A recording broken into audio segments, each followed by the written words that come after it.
17 अक्टूबर की शाम जब अखबार अपने कॉपी निकालने की तैयारी में थे, जब टीवी चैनल्स में प्राइम टाइम के डिबेट की विषय तय हो चुकी थी, जब डिजिटल में लगभग खबरें बन चुकी थी, उस समय अचानक से एक हेडलाइन आई और ये हेडलाइन प्रमुख खबरों में से एक है। दरअसल देश के नए चीफ जस्टिस का अपॉइंटमेंट किया गया है।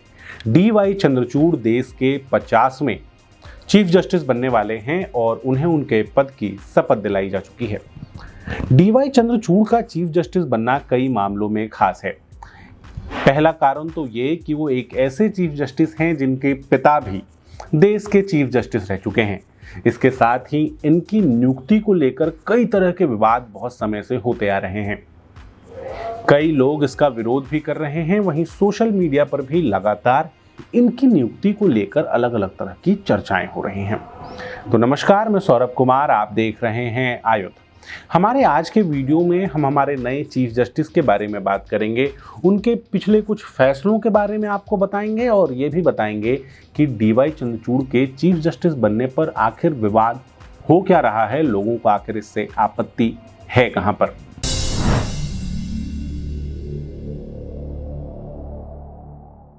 DY चंद्रचूड़ देश के चीफ जस्टिस बने हैं। इससे पहले इनके पिता YV चंद्रचूड़ देश के सबसे लंबे समय तक चीफ जस्टिस रहने वाले व्यक्ति रहे हैं और YV चंद्रचूड़ ने बहुत सारे ऐसे फैसले सुनाए जिनको आप स्टोन ब्रेकर फैसले कह सकते हैं, जिन फैसलों ने भारत की दशा और दिशा बदली है।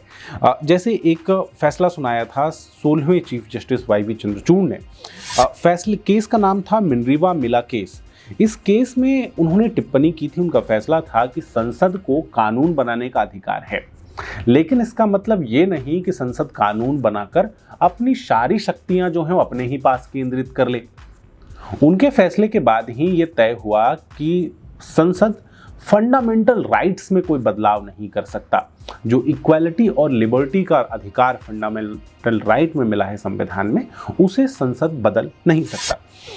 उसके बाद साहबानो केस, जिस साहबानो केस के लेकर अब तक बातें होती हैं, जिस साहबानो केस में YV चंद्रचूड़ ने ये फैसला सुनाया था कि साहबानो को भी पैसे मिलने चाहिए उसके पति से।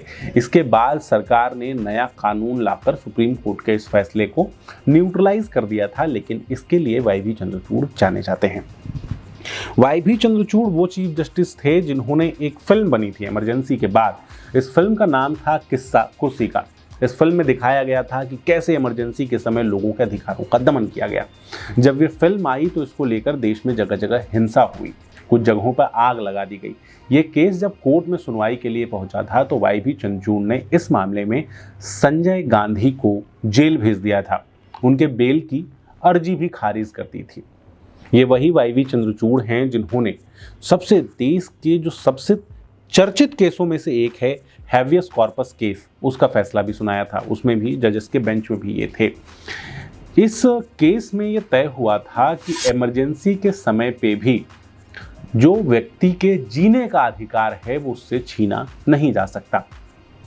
उस समय तक संविधान भी यही कहता था कि इंटरनल इमरजेंसी के टाइम पे सारे मौलिक अधिकार खत्म हो जाएंगे, लेकिन जजेस की इस बेंच में तय हुआ, ये फैसला आया कि इमरजेंसी लगी हो या स्थिति कुछ भी हो, व्यक्ति के जीने के अधिकार को उससे नहीं छीना जा सकता है। व्यक्ति को जीने का अधिकार है।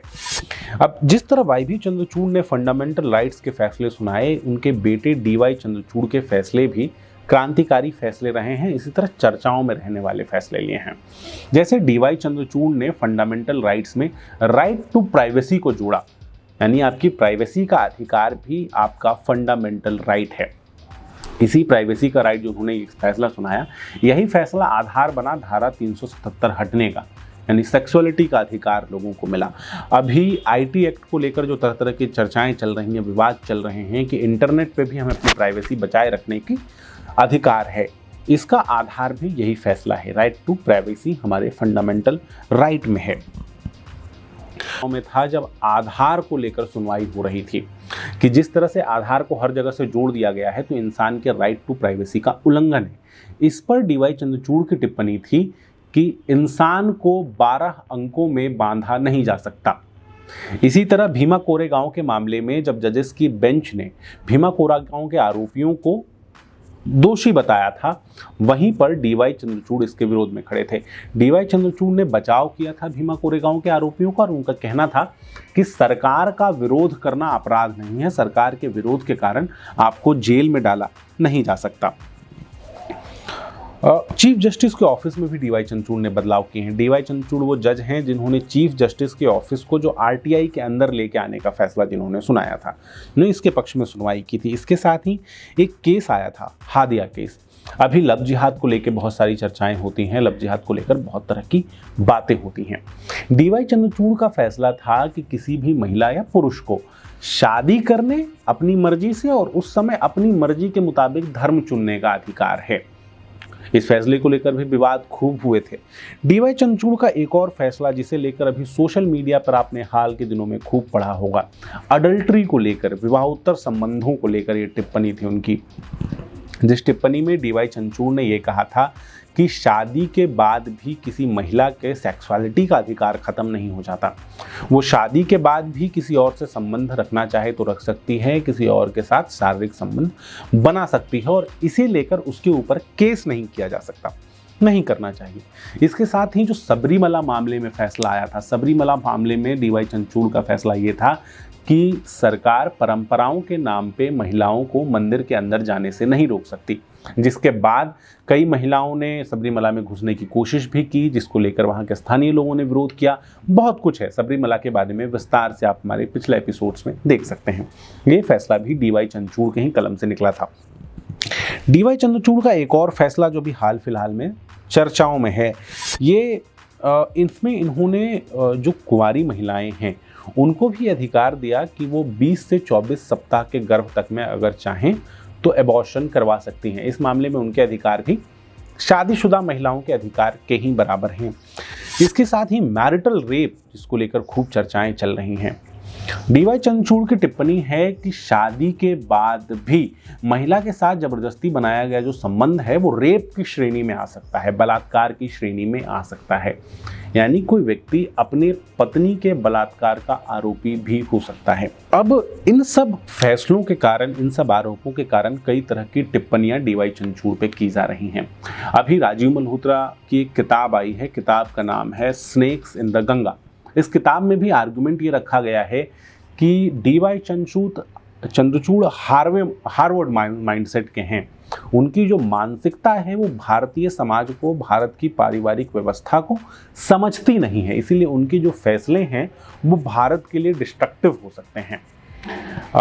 इस किताब को विस्तार से आप पढ़ेंगे, अभी तक मैं भी नहीं पढ़ पाया हूँ, लेकिन इसके जो एक्सर्प्ट्स पढ़े हैं उसमें राजीव मल्होत्रा का आर्गुमेंट ये है कि हार्वर्ड की जो मानसिकता है, जो वामपंथी मानसिकता है, डीवाई चंद्रचूड़ उससे ग्रसित हैं। डीवाई चंद्रचूड़ की सोचने की शक्तियां उस तरह से हैं जिसके कारण उनका विरोध हो रहा है।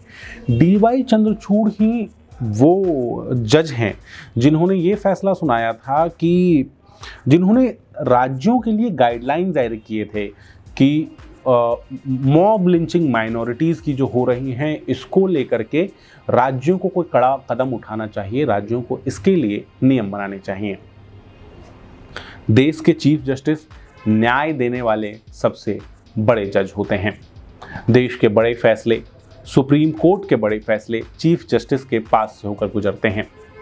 हम डीवाई चंद्रचूड़ के ऊपर कोई टिप्पणी नहीं कर रहे हैं, ना ही हम कोई लीगल राय दे रहे हैं। हमारा इसे कानूनी दृष्टि से ना देखा जाए, ये इंटरनेट पर उपलब्ध कुछ जानकारियां हैं जिन्हें संजो कर हम आपके सामने लाए हैं ताकि आप डीवाई चंद्रचूड़ से जुड़े विवादों को और उनके व्यक्तित्व को बेहतर तरीके से समझ सकें। अगर आपको हमारा यह वीडियो अच्छा लगा तो हमारे चैनल को सब्सक्राइब ज़रूर कर लीजिए। इसके साथ ही आप फेसबुक, ट्विटर और इंस्टाग्राम पर भी हमें फॉलो कर सकते हैं। आपका बहुत बहुत धन्यवाद।